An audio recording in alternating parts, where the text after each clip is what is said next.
Africa के पश्चिमी तट पर स्थित प्रिंसिपे जैसे द्वीपीय देशों में प्लास्टिक का कचरा जी का जंजाल बन गया था। फिर एक छोटी सी शुरुआत हुई, जिसमें लोगों को अपने घर की प्लास्टिक बोतलों को अलग रखने को कहा गया।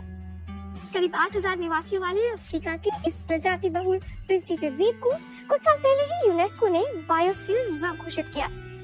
अपने द्वीप को मिली इस पहचान और सम्मान को बचाने के लिए इसे प्लास्टिक मुक्त बनाने की कोशिश में अब यहाँ हर कोई शामिल है।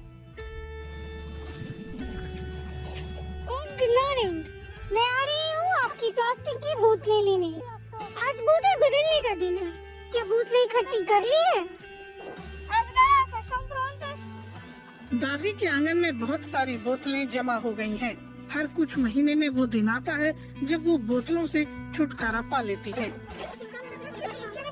हर बोतल कीमती है क्योंकि उसके बदले में पैसा मिलता है। सभी लोग ये बायोस्फीयर बोतलें चाहते हैं, खासकर बच्चों को ये बहुत प्रोत्साहित करता है। ये बोतलें जमा करते हैं, आपको कहीं सड़क पर बोतलें नहीं दिखेंगी।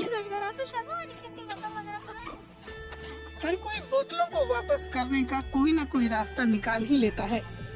कोई कूद कर गाड़ी पर चढ़ जाता है और साथ में सफर कर लेता है।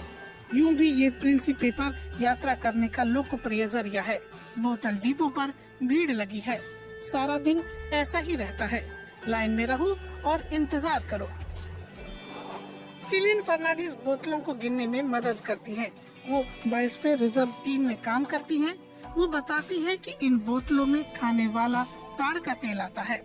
हर कुछ महीने में वो बोतलों को जमा करते हैं। कुल मिलाकर 4.5 लाख बोतलें। प्लास्टिक की 50 बोतलें लौटाने पर एक स्टील की बोतल मिलती है, जिसे बार बार इस्तेमाल किया जा सकता है। कई लोगों के पास तो घर पर ऐसी कई बोतलें हैं। नंबर के मामले में वो पक्के हैं। हमेशा 50 बोतलें होनी चाहिए।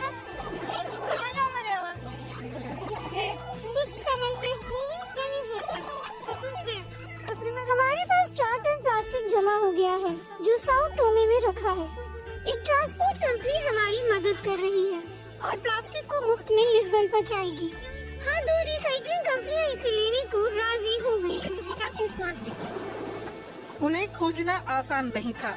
अफ्रीका से आया कचरा कोई नहीं लेना चाहता था। इस अदला बदली का खर्च साल में 30,000 यूरो है और एक साल में उन्हें किसी और दाता की जरूरत होगी, लेकिन उसके लिए नई योजनाएं बन रही हैं। हमने एक मशीन खरीदी है जिसके लिए ऑर्डर चला गया है। वे प्लास्टिक की बोतलों से प्लास्टिक के धागे बनाएगी। उसकी मदद से हम बास्केट या कोई दूसरी चीज बना पाएंगे। ये ठीक रहेगा। प्रिंसिपे प्लास्टिक के मामले में एक टिकाऊ रास्ता अपनाने की कोशिश कर रहा है। नियमित रूप से तय करना पड़ता है, संतुलन स्थापित करना पड़ता है। द्वीप के करीब 8,000 निवासियों और अफ्रीका के एक अहम और प्रजाति बहुल जंगल की जरूरतों के बीच 4 साल से ये द्वीप यूनेस्को का बायोस्फीयर रिजर्व है। इस सम्मान पर यहाँ के लोगों को नाज है। स्थानीय निवासी ट्रॉपिकल फल और कोका जैसी चीजों की फसल से जीते हैं। ये पुर्तगीज उपनिवेश की विरासत है। द्वीप खान पान के मामले में आत्मनिर्भर नहीं है। बहुत सी चीजें समुद्र से होकर आती हैं, बहुत सारा कचरा भी। अधिकारियों के पास द्वीप के लिए एक योजना है। 2020 से प्रिंसिपे आने वाली प्लास्टिक की सभी बोतलों और बैग पर टैक्स लगेगा।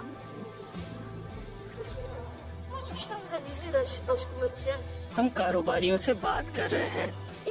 हम उनसे कह रहे हैं कि दूसरी पैकेजिंग शुरू करो, मसलन कांच या दूसरी धातुओं की बोतलों वाली।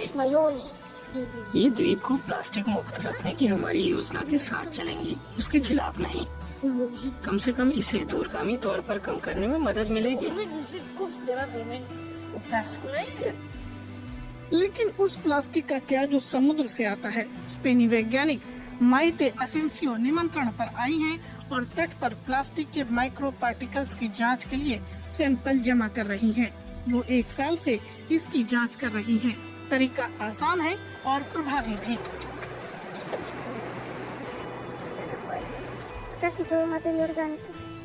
हाँ, ये अच्छा संकेत है। बीच बहुत ही साफ लगता है, लेकिन बहुत सारे फाइबर को हम नंगी आंखों से नहीं देख सकते। कुछ तो बाल जैसे दिखते हैं, लेकिन प्लास्टिक भी हो सकते हैं। ये जांच से ही पता चलेगा। प्रिंसिपी के अधिकारी द्वीप को प्लास्टिक मुक्त करने की राह पर अडिग हैं।